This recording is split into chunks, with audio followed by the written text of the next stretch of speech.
Hello friends, welcome back to my YouTube channel. So आज video PNB cadet officer interview 2025 पे जो interview चल रहे हैं, तो मेरा कैसा इंटरव्यू रहा और मेरा क्या एक्सपीरियंस है इंटरव्यू का, तो वो आप सभी के साथ में शेयर कर रही हूँ। तो यहाँ पे जो मेरा इंटरव्यू था वो 14 जुलाई को हुआ था, तो और 14 जुलाई से ही इंटरव्यू स्टार्ट थे।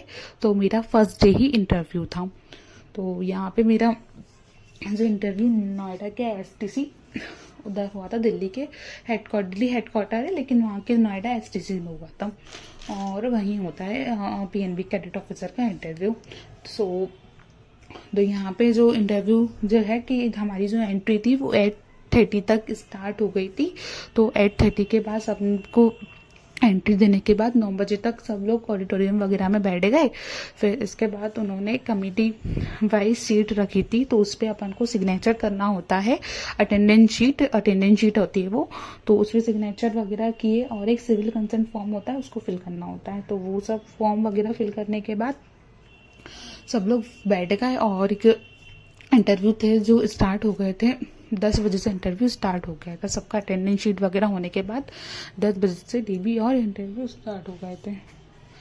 फिर इसके बाद उन्होंने ब्रेकफास्ट वगैरह करवाया। ब्रेकफास्ट वगैरह करवाने के बाद और मेरे को जो कमेटी मिली थी वो कमेटी 5 मिली थी और मेरा जो सीरियल नंबर था वो 32 था। तो इस हिसाब से मेरा जो इंटरव्यू होना था वो क्या आफ्टरनून में ही होता। आफ्टरनून में होता या फिर शाम तक होता इंटरव्यू मेरा, तभी आता। क्योंकि लास्ट ईयर भी मेरा 32 34 ऐसे ही समथिंग था, तो वो 4:30 5 बजे तक मैं फ्री हो गई थी। लेकिन इस बार काफ़ी टाइम लग गया, पूरा इंटरव्यू मेरा शाम को ही हुआ।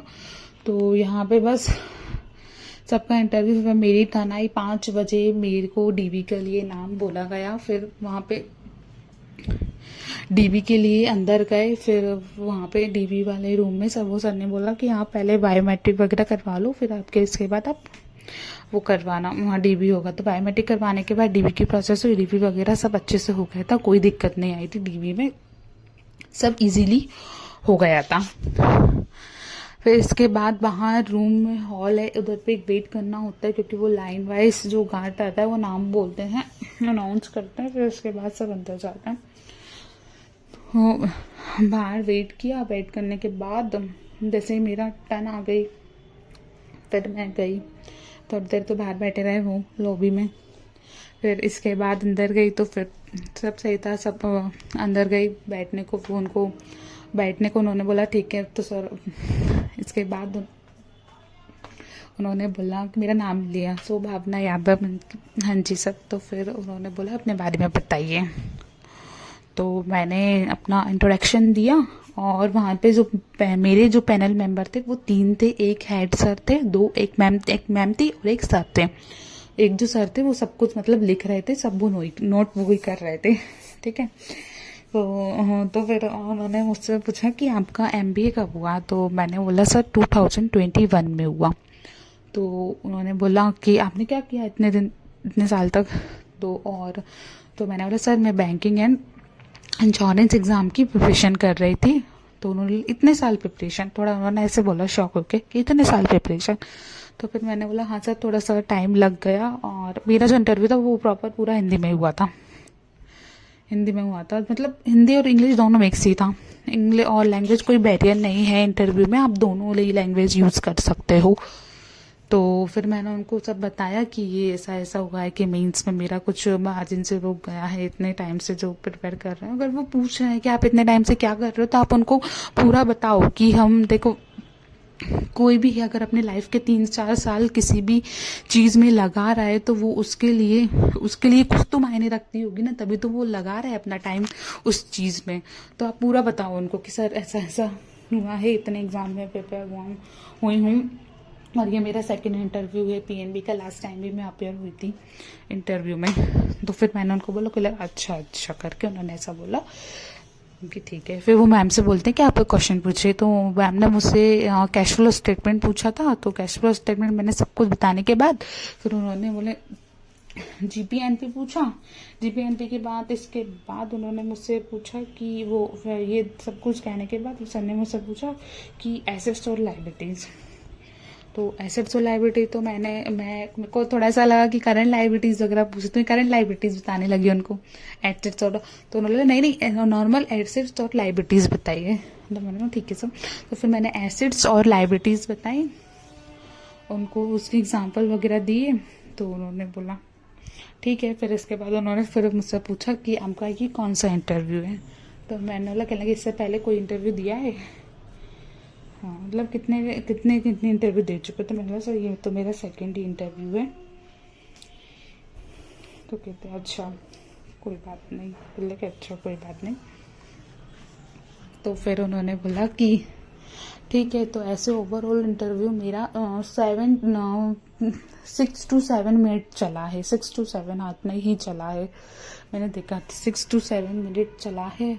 तो फिर मुझे पता नहीं क्यों अंदर से ऐसा लग रहा था कि ये फॉर्मेलिटी के लिए इंटरव्यू हो रहा है, क्या हो रहा है ये, ऐसा थोड़ा सा अंदर से वैसा लग रहा था। क्योंकि उन्होंने क्रेडिट का मुझसे कुछ नहीं पूछा था, वर्किंग कैपिटल मेथड या टर्नओवर या टर्म लोन, डिमांड लोन वगैरह, ऐसा उन्होंने मुझसे कुछ नहीं पूछा था। नॉर्मल बस यही पूछ रहे थे। तो थोड़ा सा तो लग रहा था कि उनको थोड़ा डीप में वो पूछें, या क्रेडिट अप्रेजल या क्रेडिट वर्दीनेस वगैरह, ये सब चीज़ें नहीं पूछी गई थी। तो थोड़ा सा तो लगा कि फॉर्मेलिटी के लिए तो ले रहे हैं, क्या कर रहे हैं ये, ठीक है। अब क्या ही कर सकते हैं, इंटरव्यू नहीं होता अपने हाथ में, क्योंकि सब चीज़ अपने हाथ में नहीं होती। ये सामने वाले पे भी डिपेंड करता है कि आपका उनका मूड कैसा है, वो उनका मूड है भी कि नहीं हमारा इंटरव्यू लेने के लिए, ये सारी चीज़ें भी दिखे जाती है। और इंटरव्यू में सब अपना 100% ही देते हैं, सब यही चाहते हैं कि हमने जो मेहनत की उसका हमें रिजल्ट मिले। तो बस मेरा भी है, मैंने भी अपना 100% दिया है, बाकी सिर्फ महादेव की मर्जी। और ठीक है, तो मेरा ये ओवरऑल एक्सपीरियंस रहा है इंटरव्यू का। और आप लोग भी जिसका इंटरव्यू हो गया है या आगे होगा, तो आप टेलीग्राम चैनल पे अपना इंटरव्यू एक्सपीरियंस को शेयर कीजिए। और क्या आपसे पूछा गया था इंटरव्यू में, तो वो चीज़ आप टेलीग्राम चैनल ज्वाइन कर लो, कूल बैंकर्स नाम से, लिंक डिस्क्रिप्शन में मिल जाएगी। तो वहाँ पे आप अपने एक्सपीरियंस को शेयर कीजिए। और जो भी चीज़ है, डाउट वगैरह है, तो वहाँ पे सब क्लियर हो जाते हैं, ग्रुप में क्लियर हो जाते हैं। तो चलिए फ्रेंड्स, जिसके भी आगे इंटरव्यू हैं उनके लिए बेस्ट ऑफ लक। आप अपना 100% दीजिए, बी कॉन्फिडेंट रहिए, नर्वस मत होइए।